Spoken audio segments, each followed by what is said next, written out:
శ్రోతలందరికీ నమస్కారం. నా పేరు స్వాతి. ఈరోజు చందమామ కథల 64వ సంచిక అక్టోబర్ 1952లోని 5వ కథ సాటి వాళ్లతో సరిగంగ స్నానం. చెన్నపట్టణం సేతుపేటలో వెంగన్న మొదలి వీధి ఉంది. అందులో 7వ నెంబర్ ఇంట్లో కామేశ్వరమ్మ గారు, 8వ నెంబర్ ఇంట్లో సోమేశ్వరమ్మ గారు కాపురాలున్నారు.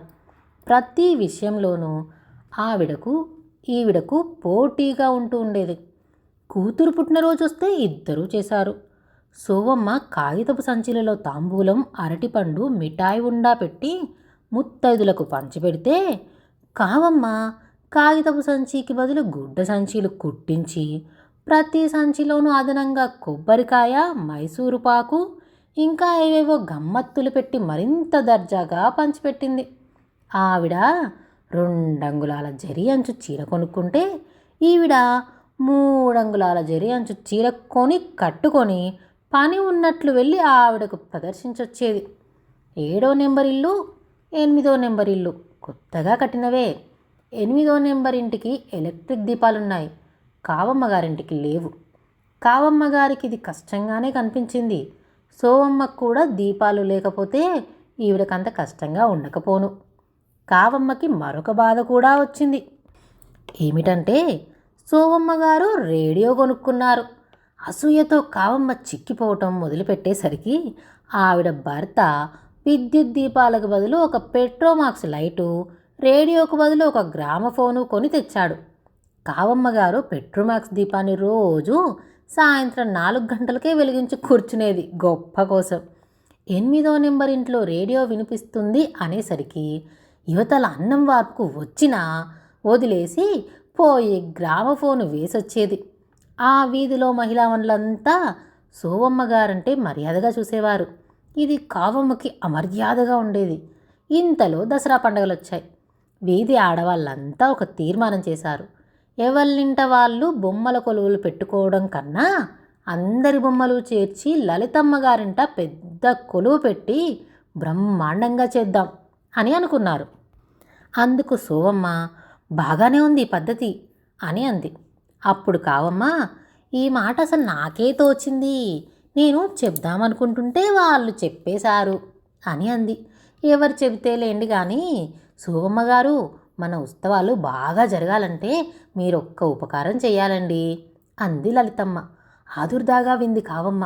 ఏం లేదు, ఆ 9 రోజులు మీ రేడియో కొలువుకి ఎరువియ్యాలి అంది లలితమ్మ. రేడియో ఎరువిచ్చి సోమ గొప్పదైపోతుందని, తనకలాంటి మొహర్బానీ రావటానికి అవకాశం లేకుండా పోయిందని కావమ్మ లోపల విచారించటం మొదలెట్టింది. సోవమ్మగారు, మా రేడియో పాడైందమ్మా ఈ మధ్య, మా వారిని రిపేర్ చేయించమంటే వారికి ఒక్కటే అశ్రద్ధ, పైగా క్షణం తీరుబాటుండదు అని అంది. ఈ మాట వినేసరికి కావమ్మకు కలిగిన ఆనందం అంతా ఇంతా కాదు.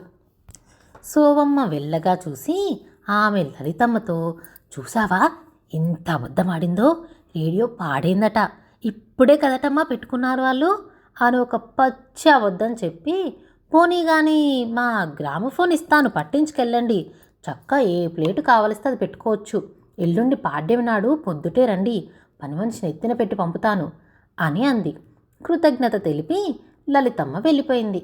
ఆ రాత్రి కావమ్మ గారి కొడుకు గ్రామఫోన్కి కీ ఇస్తుంటే స్ప్రింగ్ కాస్త పొడుక్కుమని ఊరుకుంది.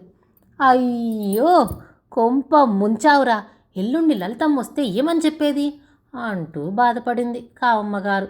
ఉన్న పాటున మరమ్మతు చేయించమని భర్తను తొందర పెట్టింది. చూద్దాంలే అని అన్నాడు ఆయన. ఎలాగరా భగవంతుడా అని ఆమె రోజంతా ఎంతగానో మధురపడింది. రాత్రి సరిగ్గా నిద్ర పట్టనే లేదు ఆవిడకి. మర్నాడు మగవాళ్ళ ఆఫీసులకి పోయాక సోవమ్మ భోజనం చేసుకొని తలుపు తాళం వేసి ఎక్కడికో బయలుదేరింది. కావమ్మ చూసి, ఇక్కడికి చెప్పమా అని అనుకుంది. మరో గంట సేపటికి ఒక మోటార్ లారీ వచ్చి సోవమ్మ గారి ఇంటికి ఎదురుగా ఆగింది. కావమ్మ బయటికి వచ్చి చూసింది. మిట్ట మధ్యాహ్నం, ఎండవేళ, ఎక్కడా జనసంచారం లేదు. లారీలో వచ్చిన వాళ్ళిద్దరూ సోవమ్మ గారింట్లోంచి రేడియో మోసుకొస్తూ కావమ్మ కంటపడ్డారు. అప్పుడు ఆవిడ, ఇందాకే వెళ్ళింది సోవమ్మ అంటే రహస్యంగా వీళ్ళని పంపి తన రేడియో మరమ్మతు చేయించొస్తోందన్నమాట. నేను గ్రామఫోన్ ఇస్తానని తెలిసి ఆ మర్యాద నాకు దక్కకుండా ఉండాలని చెప్పి తన రేడియో చెప్పున మరమ్మతు చేయించి ఇచ్చొస్తుందా అని తనలో తను అనుకుంది. వాళ్ళు అవన్నీ చూసి తెల్లబోయారు. ఆవిడ, మీ గుట్ట నాకు తెలిసిందిలేండి, రేడియో మరమ్మతుకని పట్టుకుపోతున్నారా? త్వరగా పూర్తి చేసి పట్టుకురమ్మంది కదూ శోభమ్మ, ఎంత గుట్టు అని అన్నది. వాళ్ళల్లో ఒకడు చటుక్కున, అవునండి, ఎవరికి తెరవనివ్వద్దన్నారు ఆవిడ, సాయంత్రంలోగా తెచ్చేసి హాల్లో పెట్టేయమన్నారు అని అన్నాడు. అప్పుడు కావమ్మకి ఒక ఆలోచన తట్టింది. అయితే ఒక్క రేడియోలు మాత్రమేనా, మీరు గ్రామఫోన్లు కూడా మరమ్మతు చేయగలరా అని అడిగింది వాళ్ళని ఆత్రంతో. చెయ్యకేం అన్నాడు అతడు. మా ఇంట గ్రామఫోను పాడైంది, దాన్ని కూడా బాగు చేయండి. మరొక సంగతి, రేడియో మరమ్మతు చాలా కాలం అవుతుంది గనక మెల్లిగా చేయొచ్చు. నా గ్రామఫోన్ మాత్రం సాయంత్రంలోగా ఇచ్చేయాలి, మీరు కోరుకున్న బహుమతి ఇస్తాను అని అన్నది. వాళ్ళు సోమమ్మగారి రేడియోతో పాటు కావమ్మగారి గ్రామఫోన్ కూడా లారీలో పెట్టుకొని తొందరగా వెళ్ళిపోయారు. 4 గంటలకి సోమమ్మగారి ఇంటికి వచ్చి తలుపు తీసుకునేసరికి హాల్లో రేడియో కనబడలేదు. ఆదుర్దాగా వచ్చి కావమ్మగారితో, ఏమండోయ్, ఎవరిలో మా రేడియో ఎత్తుకుపోయారు, వీధి తాళం మార్చెవులతో తీసినట్టుగా ఉంది, తక్కిన గదిలో తాళాలు ఏమీ తాకనలేదు, ఇంకా నయం హాల్లో ఉన్న రేడియోతో సరిపెట్టారు అని చెప్పి అనేక విధాల వాపోయింది. కావమ్మ నిర్గాంతపోయింది. దొంగలా వాళ్ళు, అందుకే గామోసు నన్ను చూసి తెల్లబోయారు. నేను వేరే దూరంలో ఉండి వాళ్ళకు గ్రామఫోన్ చేతులారా అర్పించుకున్నానన్నమాట. పోటీకి పోతే ఇంతే గతి. సాటి వాళ్ళతో సరిగంగా స్నానానికి వెడితే ముసలి మొగని కాస్త మొసలెత్తుకుపోయిందని శాస్త్రం. సరిగ్గా అలాగే అయింది ఇప్పుడు నా పని అనుకుంటూ ఆమె లోపలే ఏడ్చుకూరుకుంది. ఈ కథ రాసిన వారు సిఆర్ జానకి ఖర్గాపూర్. ఇలాంటి మరెన్నో కథలు వినాలంటే ఈ ఛానల్ని సబ్స్క్రైబ్ చేసుకోండి.